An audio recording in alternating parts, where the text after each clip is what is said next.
कधीच नाही चुकणार तुमचे फेवरेट टीव्ही शोज झी5 सोबत, तेही एकदम फ्री।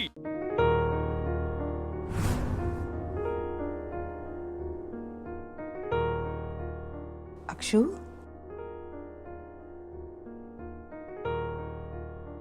अक्षरा, काय कुठे हरवली आहेस? काय विचार करतेयस? काही नाही, काहीतरी चाललंय तुझ्या मनामध्ये ना? काही नाही ग। माझं आणि अधिपतींचं बाळाबद्दल जे बोलणं झालं होतं ते आठवलं मला। आम्ही खूप तयारी केली होती आई, आपल्याला मुलगीच झाली पाहिजे, बाळ झालं की हे करू ते करू, मोठी लिस्ट करून ठेवली होती। आम्ही इतकी आतुरतेने वाट बघत होतो, सगळं ठरवलं होतं। सारखं म्हणायचं मला, मास्तरीणबाई आपल्या घराचं गोकुळ झालं पाहिजे हा। आणि मला काय म्हणायचं माहितीये, तुम्ही जा शाळेत, तुम्ही शाळेत जा, मी बाळाजवळ थांबणार, मी बाळाचं सगळं बघणार, मी बाळाला सांभाळणार। आणि आता बघ ना, जेव्हा बाळ होणार आहे हे कळलंय तेव्हा ते नाहीच आहेत माझ्या बरोबर। एवढी गोड बातमी कळलीये पण मी त्यांना सांगूही शकत नाहीये। मला सांगायचंय आई, मला अधिपतींना लवकरात लवकर भेटायचं, मी नाही थांबू शकत आता। मला खरंच सहन नाही होते, मी जास्त काळ नाही थांबू शकत। मला हवेत आता अधिपती, मला या दिवसांमध्ये त्यांची सगळ्यात जास्त गरज आहे। जे झालं ते विसरून पुढे जायचंय मला, लवकरात लवकर। मला नाही राहायचं आता अधिपतींशिवाय, मला खरंच नाही राहायचं। मी इमॅजिन नाही करू शकत आहे त्यांच्याशिवाय आयुष्य। आणि मला भीती वाटतेय, जर लवकरात लवकर या गोष्टी सॉल्व्ह नाही केल्या ना तर सगळं कॉम्प्लिकेटेड होऊन जाईल। अक्षू, एक सांगू बाळा तुला? हा सांग।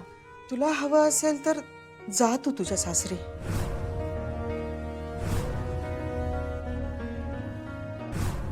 खरंच सांगते अक्षरा, तुला खरंच मनापासून वाटत असेल ना तर तू जा तुझ्या घरी। आम्ही नाही अडवणार अगं तुला। अगं पण आई, बाबा। अक्षू, संक्रांतीच्या दिवशी तुझ्या बाबांनी जे काही बघितलं ना त्या घरात, तेव्हापासून ते खूप अस्वस्थ आहेत अगं। त्यांना खरंच राग आलाय।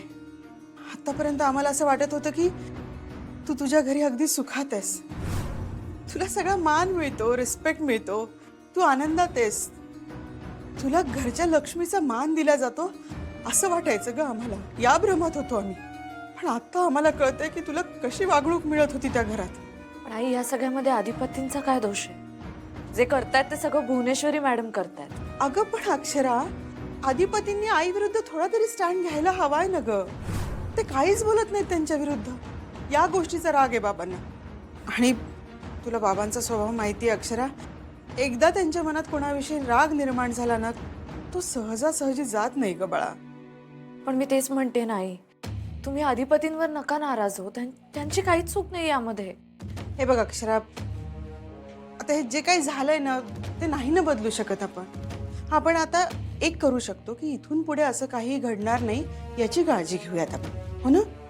आणि थोडा वेळ गेला ना की सगळं नीट होईल, म्हणजे तुझ्या बाबांचाही राग थोडा शांत होईल। काळजी करू नकोस तू। मी मी मी समजून सांगते ना बाबांना। हं? आणि अक्षू, मला माहिती आहे ग, तू कितीही नाही म्हणालीस, तू दाखवत नसलीस तरी तूही कुठेतरी आतून हर्ट झाली आहेस ना। तुलाही थोडासा राग आलाय ना त्या लोकांचा। नको विचार करूस ग, तू फक्त ना तुझ्या संसाराचा, बाळाचा विचार कर आणि काढून टाक हे सगळं मनातनं। माफ कर बाळा त्यांना। मी त्यांना माफ करण्याचा प्रश्नच येत नाही, त्यांच्याविषयी माझ्या मनात काहीच राग नाही। नाही नाही, अधिपतींविषयी नाही म्हणते मी, पण घरच्यांविषयी असतो ना ग, मनात राग असतो। मला फक्त भुवनेश्वरी मॅडमचा प्रॉब्लेम आहे आणि तो राहणार आहे। खूप चुकीचं वागतात त्या। तुला एक सांगू का अक्षरा, तुला जर तुझा संसार, तुझा नवरा परत मिळवायचा असेल ना तर तू बाकी कुठलाही विचार करू नयेस। आपल्या संसाराचा, आपल्या नवऱ्याचा विचार कर फक्त। आणखी एक सांगते अक्षरा, आपल्याला फक्त आपल्या नवऱ्याचा विचार करून चालणार नाही का। नवरा हवा असेल तर त्याचं अख्खं कुटुंबही स्वीकारावंच लागतं। आता अधिपतींनी भुवनेश्वरी मॅडमचा आई म्हणून जर स्वीकार केलाच असेल तर तुलाही त्यांचा स्वीकार करावाच लागणार आहे। त्याच्याशिवाय तुझा संसार होणं शक्य नाहीये बाळा। मला सांग अक्षरा, तुझ्या मनाची तयारी आहे का त्यांच्या आई सहित अधिपतींचा स्वीकार करण्याची? अक्षरा, मला विचारशील तर तुला त्यांच्या आई सहित त्यांचा स्वीकार करावा लागेल, त्याला काहीही पर्याय नाहीये।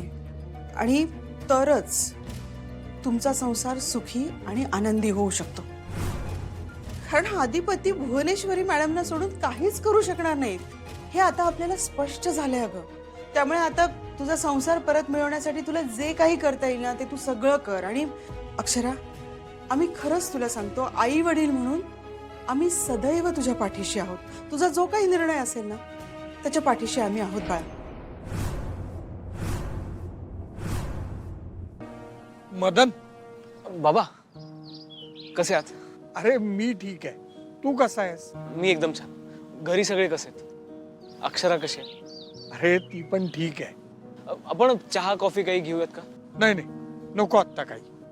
बरं, तू मला इथे कशासाठी बोलवलंस? काही बोलायचंय का तुला? आपण बसून बोलूयात ना. बसा. थोडं बोलायचं होतं तुमच्याशी. अरे मग घरीच यायचंस ना. नाही, घरी अक्षरासमोर बोलता आलं नसतं ना, म्हणून म्हटलं बाहेर भेटून बोलूया. अरे एवढं काय बोलायचंय तुला? लग्न बिग्न करतोयस की काय? नाही नाही, तसं नाही अगदी. मग काय बोलायचंय? ऍक्च्युली मी ते मदन, अरे काय झालंय? काही प्रॉब्लेम वगैरे झालाय का? नाही नाही नाही, काही प्रॉब्लेम नाही आहे. मग एवढा टेन्शन मध्ये का दिसतोयस? आणि काय बोलायचंय तुला? बोल ना बाळा. मला अक्षराबद्दल बोलायचं होतं. अक्षराबद्दल काय? बाबा, जेव्हापासून अक्षराच्या नवऱ्याबद्दल, तिच्या सासरच्यांबद्दल मला कळलंय ना, मला खरंच खूप टेन्शन येतंय. बाबा, मला हे कधीच वाटलं नव्हतं की अक्षरा लग्न करून ज्या घरात जाईल तिथे शिक्षणाचा तिरस्कार करत असतील लोक, आणि एका अडाणी माणसाशी तिचं लग्न होईल. त्यात तिची काहीच चूक नाही मदन. आता तिला जो काही त्रास होतोय ना त्याला सर्वस्वी मी जबाबदार आहे. माझीच चूक झाली. बाबा, एक सांगू तुम्हाला, सांग ना. रागवणार नाहीत ना तुम्ही? नाही रे, तुझ्यावर काय रागवणार? बाबा, काहीही झालं तरी अक्षराला पुन्हा त्या अडाणी माणसाच्या घरी पाठवू नका. बाबा, आय एम सो सॉरी. म्हणजे मला जे वाटतं ना ते मी असं पटकन बोलून जातो, आणि आपल्या सगळ्यांना अक्षराची काळजी आहे म्हणून मी फक्त बोललो. तुम्ही प्लीज गैरसमज करून घेऊ नका. माझा हेतू फक्त इतकाच आहे की जिथे अक्षराला रिस्पेक्ट मिळत नाहीये तिथे तिने जाऊ नये. बाबा, तुम्हाला कदाचित वाटेल की मी अचानक हे असं का बोलतोय, पण मला अधिपती खरंच खूप विचित्र वाटले हो. त्यांच्याशी संसार करणं हा खरंच खूप मोठा टास्क आहे अक्षरासाठी. अरे पण त्यांचं प्रेम आहे एकमेकांवर. हो, पण मग तो असा का वागतो तिच्याशी? आता भांडण झालंय म्हणून.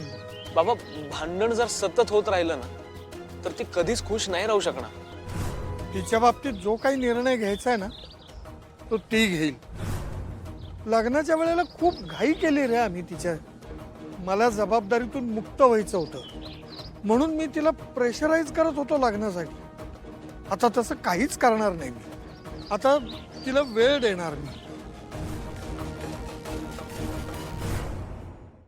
झी 5 ॲप डाउनलोड करा आणि पहा सर्व एपिसोड्स एकदम फ्री.